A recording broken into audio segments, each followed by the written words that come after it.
Here at the Double-A Somerset Patriots, Steven Cusumano joined alongside Yankees outfield prospect Spencer Jones. And Spencer, first and foremost, our first Somerset sit-down of the season, and congratulations on a phenomenal spring, recipient of the James P. Dawson Award from the Yankees. And we're on to the regular season now. Excited to have you here, and thanks for the time. Yeah, thank you for having me. Well, let's tell your baseball story a little bit here. Growing up in Encinitas, California, the youngest of four siblings, walk me through what the baseball scene was like for Spencer Jones in SoCal. Yeah, I mean, growing up was great.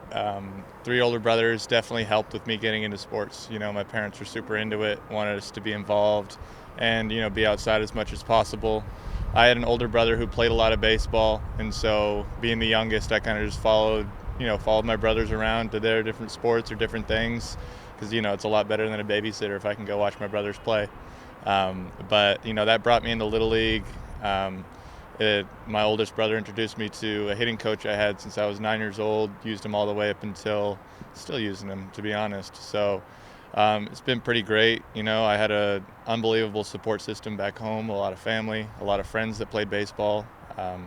The Little League that I was in was, some of the most fun I ever had in my life. Made a lot of lifelong friends through that. So it was pretty incredible. And growing up in that area, I believe you grew up a Padres fan. So who were some of your baseball role models growing up, and maybe a favorite baseball memory as a fan growing up? Yeah, so Padres were my team. Growing up was like prime Adrian Gonzalez when he was on the team, a little bit of Trevor Hoffman, Brian Giles, those guys. And it was just fun. My parents would have it on every night, and it was just a routine. During dinner, the Padres game would be on. We'd sit there and watch every night. So that was great for me. I think, developing my baseball mind and love for the game at that time. And favorite baseball memory when I was younger had to be at Trevor Hoffman's jersey retirement ceremony. We went there when I was a little kid. Didn't really understand the significance of it, but looking back on it, I was really, really happy I was able to go to that. That's pretty cool. And you came up, moving ahead to high school now, as a two-way player. Take me through what that experience was like all the way throughout the time that you were recruited to Vanderbilt and had to make the decision to move full-time to the outfield and hitting.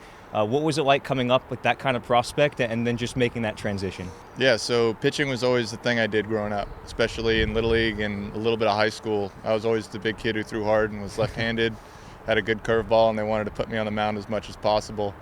But my dad, he was cautious about it, didn't want me to throw too much growing up, didn't want me to get hurt when I was young. And so I didn't really pitch until my senior year of high school. And I committed to Vanderbilt fairly early, around my freshman year of high school. And to be honest, I didn't even know what I committed as. It was either as a position player or as a pitcher. And so I took a lot of pride in my hitting at a young age. I've always felt like that was what I was best at. But in my mind, I was like, well, I'll probably become a pitcher someday based on my build. But, once I was going through high school, started throwing the ball hard. Wasn't throwing many strikes, but it was good stuff. I got injured my senior year, and that was kind of a sign for me, like, hey, you should go to college. This baseball thing probably won't be forever, so it was probably worth getting the education. And then when I got to school, played a little bit of first, a little bit of outfield. They tried to get me on the mound. My arm wasn't fully healthy, and then that was the COVID year. So after COVID happened, I was playing summer ball and tore my UCL, and I took that as a sign that, I should probably focus more on the hitting side of it. And my coaches at Vanderbilt were very supportive of it, transitioning into a full-time hitter, outfielder, and I think that's been, the greatest thing for me in my career so far. And a positive for you was the next summer. You actually moved up to the Cape Cod and worked in the Cape Cod League for a summer, which you grew up in SoCal, but you also have some grandparents that lived in Cape Cod. Walk me through just kind of your summers going up there, wanting to play for Brewster. You played for the Whitecaps, and just what kind of an experience that was for you that summer of 2021.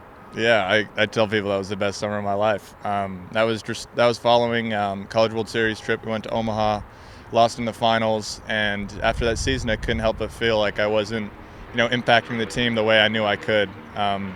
And so that summer was it was a dream come true because, we used to always go up to Cape Cod, celebrate my grandfather's birthday in July, go to a couple Cape Cod League games and spend a lot of time out there. So that was always my baseball dream, more than, playing at a big university or going to the College World Series or being in professional baseball even. It was more so just to play in the Cape Cod League and live in my grandparents' house for a summer. So the fact that got to happen was a dream come true. And the stars aligned in a sense that summer. I kind of found myself as an outfielder, started finding the barrel more as a hitter, and made an impact on a team that wound up winning a Cape Cod League championship. So you've been a winner everywhere you've gone, and lo and behold, the Yankees draft you the next summer. So you're going on your third season in the organization now, and I guess since you've been drafted, who have been some of the biggest influences on your career, and what have you learned from some of those people? Yeah, there's been plenty of influential players. I've talked to a few of the older position players. Talked to Wells a little bit, Volpe a little bit, but I feel like the people who have been the most influential are the people I'm around every single day, especially the coaches and the players that I've played with, throughout these past 3 seasons, and just the camaraderie, getting to know these guys really well. That's what baseball is all about. Sharing time with your teammates and creating those memories. So I've been very fortunate so far to be in this organization around a lot of really good people. And finally, the Yankees are obviously an organization that comes with a lot of prestige, and it's just one of the most storied organizations in all of sports. How much pride do you take in putting on the pinstripes one day for the Yankees at Yankee Stadium? Yeah, that would be a dream come true, right? It's the pinnacle of professional baseball in my head, and I want to do whatever I can to make myself, get into that position and have success in that position. So just one step at a time for now, but I'm looking forward to the future. Looking forward to it here as you're in Double-A Somerset right now, and hopefully at Yankee Stadium very soon. So Spencer, thank you so much for the time, and best of luck with everything this year. I appreciate it. Thank you.